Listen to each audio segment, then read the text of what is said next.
sudah menjelang akhir bulan Syawal.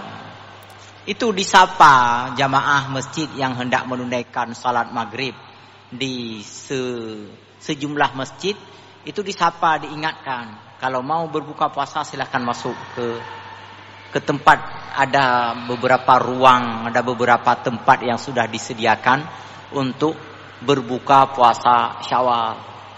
Dan pengelola masjid juga mengingatkan, sudah masuk waktu berbuka puasa, silahkan berbuka puasa.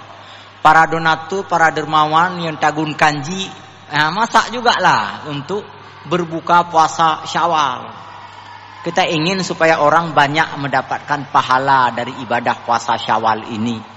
Maka yang mengingatkan juga ikut mendapatkan pahalanya. Man dalla ala khairin kafa'ilihi. Barang siapa yang menunjukkan kepada sebuah kebajikan, maka orang yang menunjukkan itu juga mendapatkan pahala dari kebaikan yang dilaksanakan tersebut.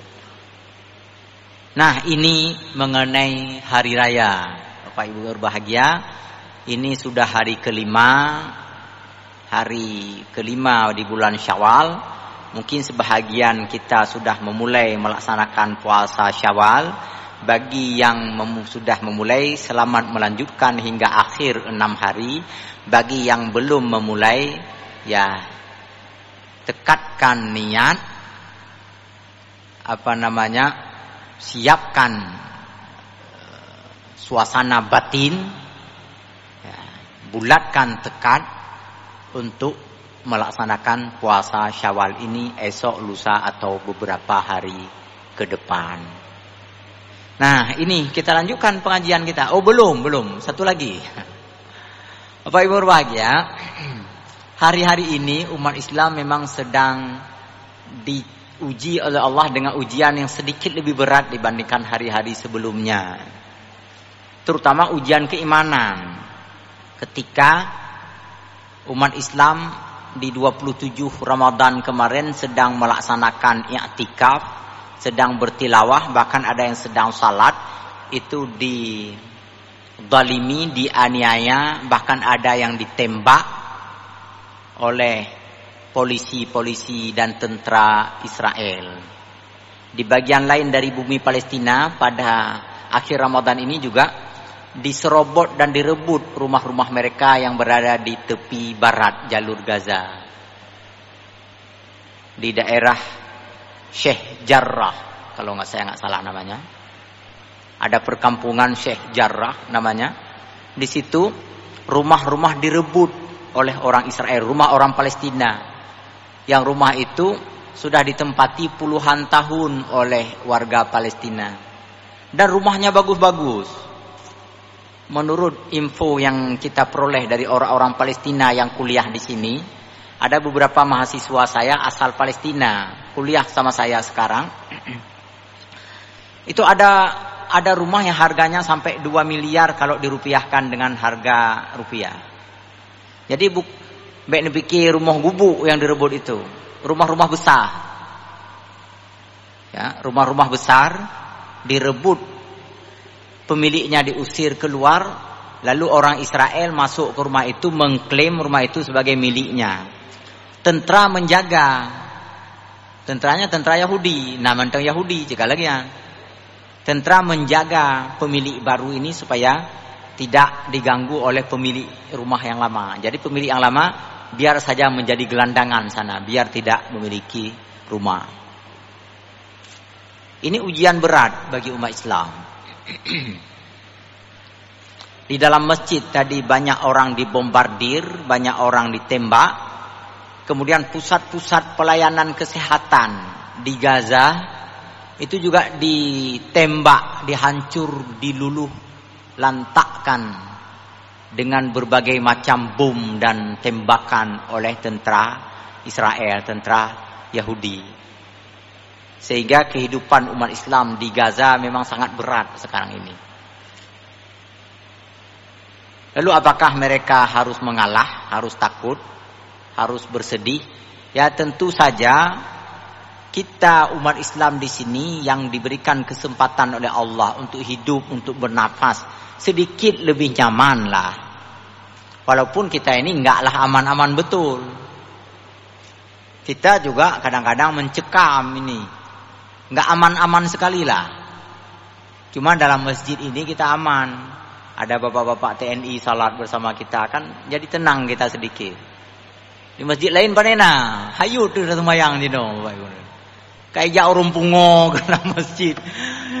Oh, mahayut tu. Saya sangat bersyukur juga nih ada bapak-bapak tentara nih salat bersama kita, bapak-bapak polisi salat bersama kita, para jamaah yang gap-gap badan kan, salat juga bersama kita di sini. Adik-adik pramuka salatlah di sini. Bek yang tua-tua menteng, bek bebelong menteng sembahyang ino. Yang gap-gap badan salat juga tadi. Jadi nyonau rurung pungon tu. Lon tupuk pun je. Saya tempeleng pertama boleh, tapi selanjutnya terserah anda gitu. Jangan terus menerus saya. Saya nggak sanggup melawan orang gila kalau terlalu lama. Tempeleng pertama biar saya, selanjutnya terserah anda. Ya begitu. Jadi si gagal urung pungo berpungo tayong daripada haji. Ya, haji pulih pungo. Haji tak biu ci urung pungo merajalela sampai masuk ke masjid menikam imam, memukul muazin. Menusuk penceramah, nggak boleh kita biarkan itu ya. Walaupun gila pun kita tempeleng. Apalagi orang gila kemarin boleh memilih dia pilih presiden dia kan. Orang gila kemarin dia pilih anggota DPR. Juga bak memilihnya, pakan terus lah masjid itop tayong hanjut dah hukum urunya. Suara dia kok kita akui kemarin, kok perbuatan dia nggak kita akui. Ya, ana betul ya. Jadi menyonau rumpungo pinyon ile babi ya kan dia. Tapi jerai ile. Jangan biarkan. Tapi sekali lagi kita memang alhamdulillah diberikan anugerah kenikmatan berupa kenyamanan, ketentraman, keamanan sekarang ini. Misalnya hati dengan nama knut dia tiga gerdut deh. Ting hororaya yang pegah ke babi panggang hororaya mah kembrap menggedut hati dia. Ngempah cakap tapi pinyon urung kunnya empah tapi hanjur tayong piti kena puasa. Tahanlah diri, bersabarlah, kendalikan diri. Enggak boleh terlalu marah juga kita. Tetapi jangan biarkan omongan itu terus-menerus. Saya pernah membentak orang dulu di Banda Aceh waktu baru-baru tsunami, dia jual gantungan kunci, Pak. Gantungan kunci di ujungnya itu kepala babi. Waktu saya marah yang jualan itu, apa dia bilang? Kunora goron. Kuno kali kok. Ini kan plastik katanya. Ini kan plastik, bukan babi asli. Ya, memang plastik saya bilang. Tapi kan gantung-gantung antara bawahnya gliku, luat ku na. Nyoku tampak kak, watenya mandang tegalung. Hai waktu baru tsunami kan. Seandainya dia lawan jadi kelahi waktu itu. Ini nampak babineh masjid no. Seandainya dilawan jadi kelahi hari itu. Home, ujung je enggak tahu saya. Ditangkap polisi, tangkaplah sekali kan enggak apa-apa sekali. Cik hantar kalau nyampe hantar ngeneng drop loh gitu kan jadi. Kai drop 3 kaki. Benci saya lihat Bapak Ibu. Ini kan secara tidak langsung kan pembiasaan. Yang sebelumnya kita udah kerja sama NGO Ipulu Aceh lah kan tuh. Ipulu Aceh Pak dalam kantor. Kerja di NGO itu begitu masuk waktu menjelang waktu asar itu bunyi telepon sebentar-sebentar, buka email nggak boleh berhenti, datang paket, datang perintah, datang pekerjaan nggak bisa berhenti sampai nanti pukul 9 atau pukul 8 malam. Jadi diharapkan asar kita nggak sempat salat, maghrib nggak sempat salat. Ya kita bawalah sajadah. Kita bawa sajadah begitu di sela-sela apa itu masuk waktu asar kita salat terus cepat-cepat. Ime Aceh kenalangan tuh. Di Acehnya di anjing itu cepat sekali dan pintar sekali dia. Ho tadeng tayong terus ji. Dah upakalah aja gitu tayong. Kita naik ke atas meja kita salat Aceh ke awal ji ada meja. Awal ji sujud ada kayak sujud ilih sajadah salat itu lebih duluan Aceh daripada kita untuk bersujud. Coba bayangkan. Yang anda kerja Pak Kafi. Maka roh tak tanpa awak NGO yang tiga tepo kan. Kemudian di sela-sela itu ada dijual itu tadi, dijual gantungan kunci yang kepalanya kepala anjing, kepala babi. Nggak dipakai kepala saya, kepala kucing, kepala pulom, kepala kambing kan bisa juga dibikin. Ini enggak. Kepala anjing dan yang terbanyak kepala babi, yaitu bitaring etno panjang ulua. Maka kepala agaknya.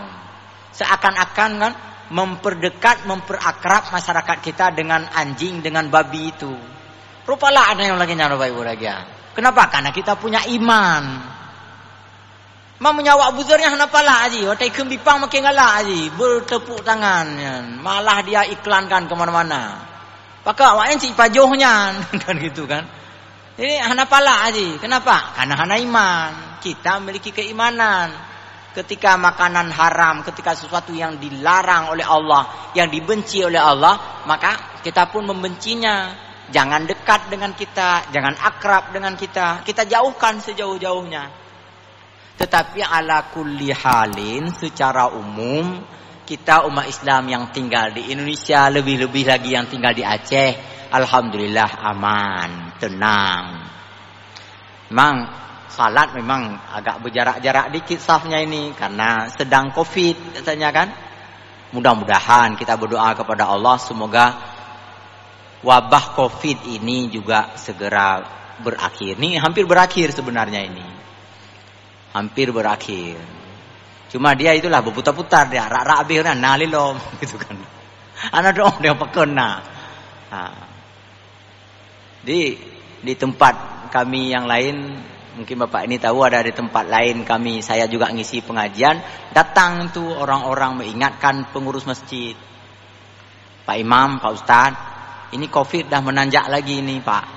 Lalu pengurus masjid nanya ke dia, jadi kayak mana Pak? Pak dokter kayak mana? Saya tutup masjidnya.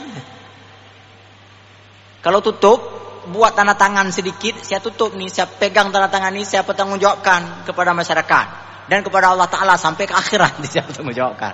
Kalau Bapak menganjurkan masjid ini tutup, hari ini saya tutup. Tanda tangan sedikit, ini saya kasih nampak kepada masyarakat. Kenapa masjid tutup? Karena disuruh oleh dokter ini, oleh tim ahli kesehatan ini. Dan saya pertanggungjawabkan sampai ke akhirat nanti. Tapi sebelum itu, saya numpang tanya Pak, apa Bapak pernah datang ke mall itu? Bapak sarankan juga untuk menutupnya, karena Covid sudah tinggi. Nyan di Pak Imam kamu. Kaku tengak-ngaknya di Pak dokter, di Pak kesehatan, nyan kalau gemi keung yang gesurut bacu-bacu. Belum Pak, masih ada satu lagi Pak. Kedai-kedai kopi yang lupa aja yang mbak jalannya nani YouTube sih. Hana pegah bawa yang bawa Covid ka tingginya top mendung. Musa mendular rumah. Hana geteut sapuli tanpa basa-basi, ambil kunci kendaraan, bolak balik, pulang berlari. Ya. Memang ayu cik Pak Imam lagi yang gitu. Jadi Bapak Ibu berbahagia, sekali lagi ya kita memang ada cemas-cemas sedikit tentang Covid, tetapi tren apa namanya? Informasi tentang banyaknya pasien yang sembuh kan makin meningkat. Alhamdulillah kan. Artinya dengan demikian mulai berkuranglah rasa takut dan cemas kita terhadap penyakit yang enggak nampak ini. Dengan mulai rasa senang, tenang, dengan berkurangnya rasa cemas, maka semakin kuat imunitas kita, semakin kuat daya tahan kita. Nah, ini alhamdulillah. Beda dengan kawan-kawan kita tadi yang di Palestina. Mereka bukan Covid yang mereka cemas, yang mereka khawatir, tetapi serangan tentara Yahudi itu. Maka kita berdoa kepada Allah Subhanahu wa taala di sela-sela hari-hari ini, di saat-saat kita melaksanakan ibadah puasa Syawal, di antara wirid, zikir dan doa kita, di sela-sela tilawah dan qiraah kita berdoa, ya Allah lindungilah, Allahumma ansuril Islam wal muslimin. Ya Allah tolonglah agama Islam, tolonglah orang-orang Islam. Allahumma a'izzil Islam wal muslimin, ya Allah agungkanlah, muliakanlah orang-orang Islam ya Allah di sana. Wa ahlikil kafarata wal musyrikin, ya Allah hancurkan orang-orang kafir, orang-orang musyrik, a'da'aka wa a'da'ad-din, musuh engkau ya Allah dan musuh agama ini. Allahumma syattik syamlahum, ya Allah hancurkan kelompok mereka. Wa zalzil aqdamahum, ya Allah goncangkan pendirian mereka supaya mereka bergetar, supaya mereka takut. Kita berdoa kepada Allah Subhanahu wa taala. Selain itu kita juga bisa melakukan upaya-upaya untuk meringankan beban mereka. Mungkin dengan donasi, dengan infak, dengan sedekah. Ya nggak usah semualah harta kita, dan kita pun nggak mau memberikan semua. Sedikitlah.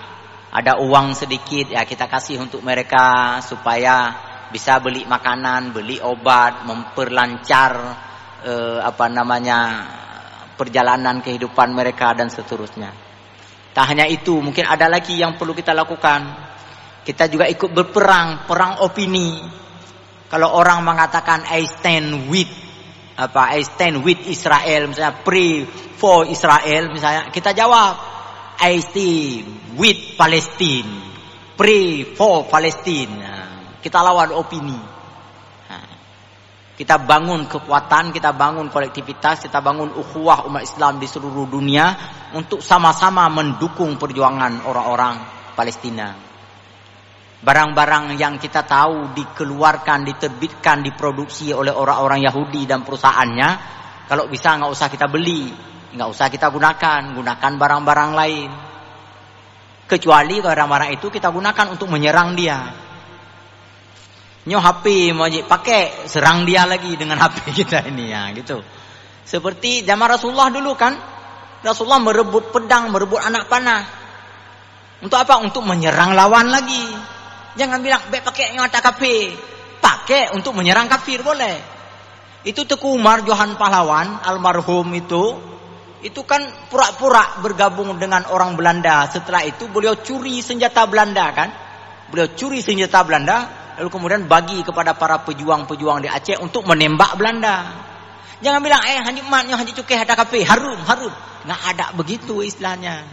Boleh punya siapapun yang kita gunakan untuk kepentingan kita, untuk menyerang kafir. Facebook pakai aja untuk menyerang mereka. WA pakai aja untuk menyerang mereka, bukan untuk membela mereka. Ini pray for Palestina. Kita berdoa untuk keselamatan orang-orang Islam di Palestina. Baik Bapak Ibu berbahagia, ini sudah kita bahas tentang hari raya, tentang Syawal.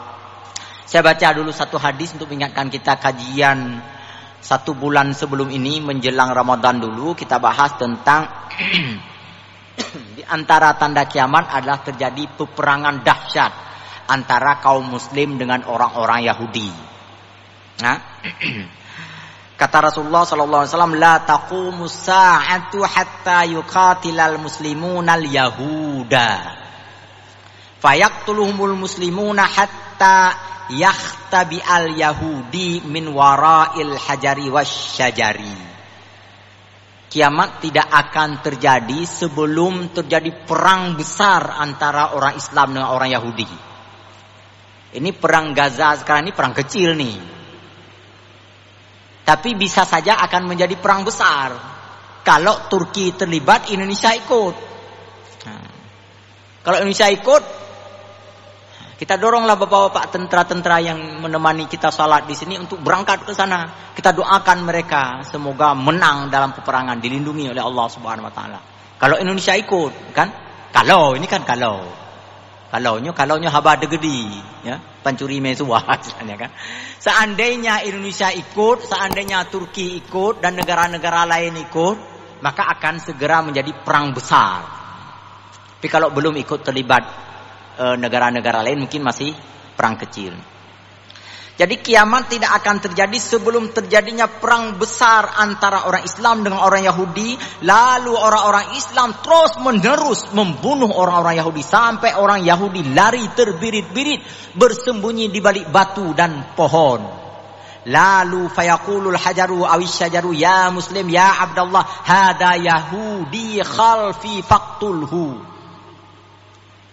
Sampai batu pun ikut ngomong, pohon pun ikut berbicara, wahai orang Islam, wahai hamba Allah, di belakangku ini, di balikku ini ada orang Yahudi bersembunyi, datanglah ke sini, bunuhlah dia segera. Kenapa? Karena Yahudi itu sangat dibenci oleh seluruh isi alam semesta. Hanya iblis yang menyukai Yahudi dan Dajjal. 2 saja Bapak Ibu berbahagia. Selebihnya benci kepada Yahudi, sampai pohon dan batu pun benci kepada Yahudi. Hanya sekali lagi iblis dan Dajjal yang suka kepada Yahudi. Kalau ada sekarang yang suka kepada Yahudi, itu representasi daripada iblis dan Dajjal. Batu pun membisikkan kepada orang Islam, di sini ada Yahudi. Pohon pun mengatakan kepada orang Islam, ini ada Yahudi. Gunung segera, kami jijik, kami muntah melihat Yahudi ini. Ini baru segera akan terjadi kiamat, Bapak Ibu sekalian. Illal gharqad, kecuali pohon iblis namanya gharqad. Bapak Ibu sekalian, yang menarik di sini adalah bahwa di Yerusalem, di Tel Aviv, di berbagai wilayah di Java, itu di tengah-tengah kota pun ditanam pohon gharqad sampai membentuk hutan-hutan kota. Jutaan pohon gharqad ditanam sekarang di sana. Apa maksudnya ini? Orang Yahudi tahu hadis ini dan mereka percaya bahwa mereka akan diperangi oleh orang Islam. Dan bahwa mereka akan bersembunyi di balik batu dan pohon tetapi tak aman. Mereka perlu tempat persembunyian yang aman. Di mana itu? Di dalam hutan-hutan gharqad. Maka mereka menanam pohon-pohon gharqad. Hadis riwayat Imam Bukhari, hadis sahih. Banyak umat Islam enggak tahu hadis ini atau enggak percaya dengan hadis ini. Orang Yahudi percaya, maka mereka tanam pohon gharqad. Kita kalau percaya kepada hadis ini segera bangun kekuatan, serang dan lawan orang Yahudi. Karena memang Rasulullah menjanjikan itu. Umat Islam akan menang nanti memerangi orang-orang Yahudi. Nah, ini satu hadis. Ini sudah kita baca sebelum ini. Ketika perang sekarang terjadi lagi, kita memerlukan, kita butuh untuk menelaah kembali, menyadari dan menghayati isi hadis ini. Dan segera nanti setelah perang ini, orang-orang Yahudi yang masih selamat nanti hijrah, mereka berlari. Tempat pelarian yang paling utama adalah wilayah Khurasan, Bapak Ibu sekalian. Mereka di sana melakukan berbagai ritual, mulai dari penyembelihan sampai kepada meminum darah. Melakukan ritual-ritual iblis yang mereka lakukan. Untuk apa? Untuk menanti kedatangan Dajjal. Sedangkan di Palestina, karena orang Yahudi telah terusir, telah diserang semuanya, menjadi negeri yang aman lagi berdasarkan sabda Rasulullah SAW. Pada saat yang bersamaan di Mekah atau di Jazirah Arab terjadi pertikaian, perebutan kekuasaan antara satu sama lain di antara putra-putra mahkota. Terjadi perang saling menyerang, memanfaatkan pengaruh dan kekuatan antar anak-anak raja, antar anak-anak penguasa. Lalu semakin runyam keadaannya. Pada saat itu muncul seseorang yang namanya, kata Rasulullah, yuwafiqu ismi, namanya sama dengan namaku, kata Rasulullah. Siapakah nama Rasulullah? Muhammad bin Abdullah. Orang itu muncul nanti masih berusia muda. Namanya adalah Muhammad bin Abdullah. Orang ini pergi ke Mekah. Lalu ketika dia sedang bertawaf, datang orang-orang lain, membaiat anak muda ini untuk menjadi pemimpin baru. Satu demi satu datang orang membaiatnya. Satu demi satu datang membaiat. Apa arti membaiat? Membaiat itu adalah bersalaman. Lalu kemudian bersumpah setia. Menjadi pengikutnya. Dan membelanya. Lalu kemudian orang ramai-ramai mengangkatnya sebagai pemimpin.